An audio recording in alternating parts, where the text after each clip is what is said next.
Ooh, the craziest thing happens when you get your real estate license. You instantly become independently wealthy. No, of course you don't. It's actually the opposite. But isn't it crazy how now suddenly everyone in your life seems to think that you're a lady who lunches, even if you're a dude?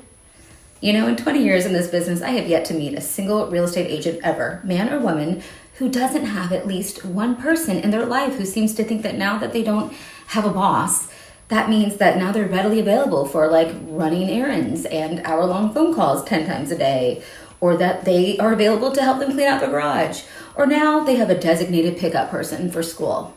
Sound familiar? Hey y'all, I'm Amanda, the marketing mama for all things real estate, and it's day 4 of me sharing my top 10 tools for real estate doers for free to give you a little sneak peek into my Smart Agent Planner that is for sale. So today's tool, number 4, is the Real Job Rules, and you can download yours for free again below. So, you know, maybe that's why you decided to be a real estate agent in the first place, to have flexibility, right? But I'm telling you from experience over the past 20 years, working with and knowing thousands of agents, you will never have the kind of flexibility that you were wanting in the first place unless you set rules for yourself and, more importantly, expectations for people in your life that actually align with your clearly defined goals. You know, tool number 1 helped define those goals with a total budget to run your business and your life. And tool 2 did define your GCI goal, as well as told you how many calls and appointments that you need to make. Tool number 3, my favorite, the agent daily to-do list and weekly to-do list. It's going to give you what you need to do every single day for your business. But tool 4 is one that every other business has, but for some reason, most agents and even brokerages don't. So, 20 years in this business, I can assure you that this tool, when implemented, is going to save more tears than many of the others. As a full-fledged adult, I've never really had a real job since I've been in real estate since I was 22. But, when I first started, I was also waiting tables, and I was a lifeguard in college and high school. So I do know basic workplace rules, and they can be defined pretty easily. But this tool is more than like dress code or like not coming into work with a fever, right?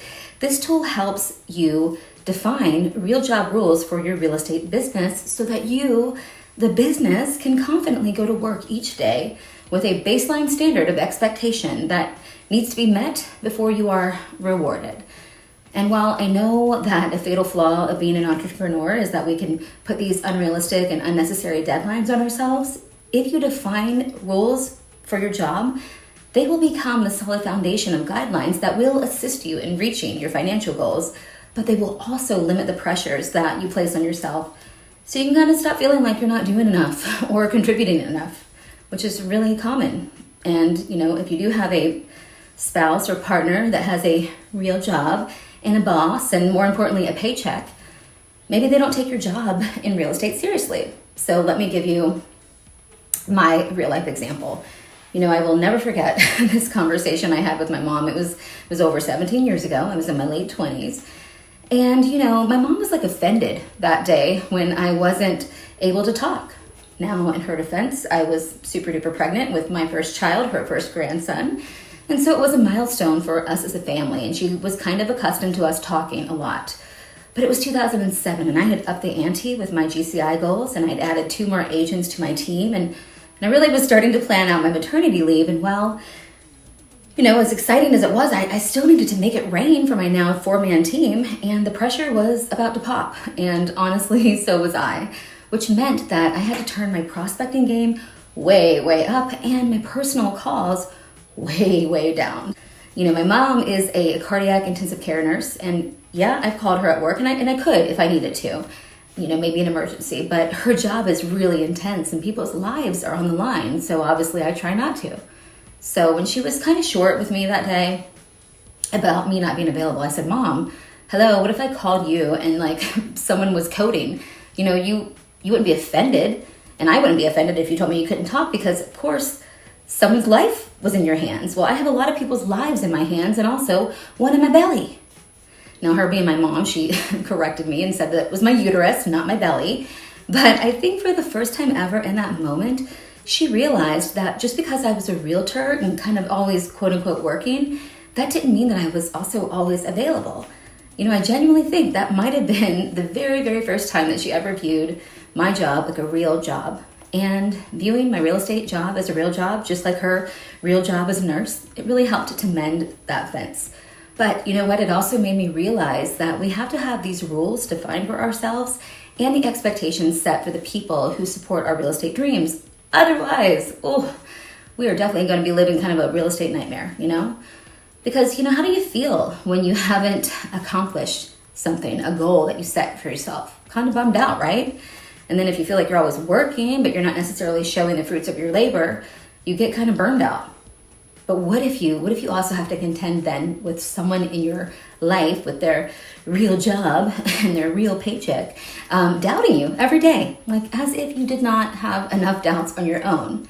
But guys, it's hard for someone who has a guaranteed income to not feel a certain way about you who maybe hasn't had a closing in a couple of months, telling them that you can't be the one picking the kids up from school that day. Just as hard as it was for my mom not to talk to me for 2 hours a day when I was 8.5 months pregnant. So again, in her job, obviously, it's laughable when you think about it. There's no way in hell the hospital would allow her, a cardiac intensive care nurse, to talk to me for 2 hours during her shift. So yeah, the time has come. The time has come for you to stop the loop of doubt and conflict with yourself and with the people you share your life with.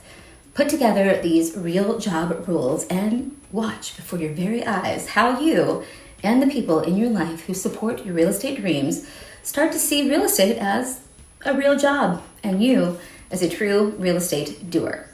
So if you're not sure where to begin when defining those real job rules, now that you've used tools 1 through 3 to define your goals and you have an outline for how many calls you need to make, how many appointments you need to set, what you need to do, during the day, right?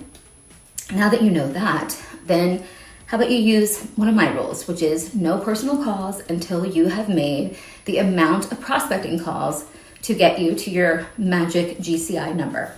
Or go for the gusto. Say no to personal anything until you've completed literally everything on your daily checklist. Some other rules that you should really think about and define, honestly, are the hours that you make for yourself.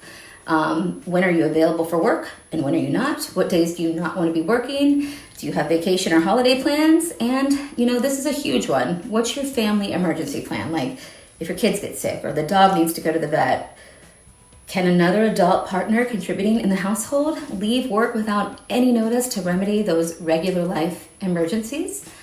Well, probably not, right?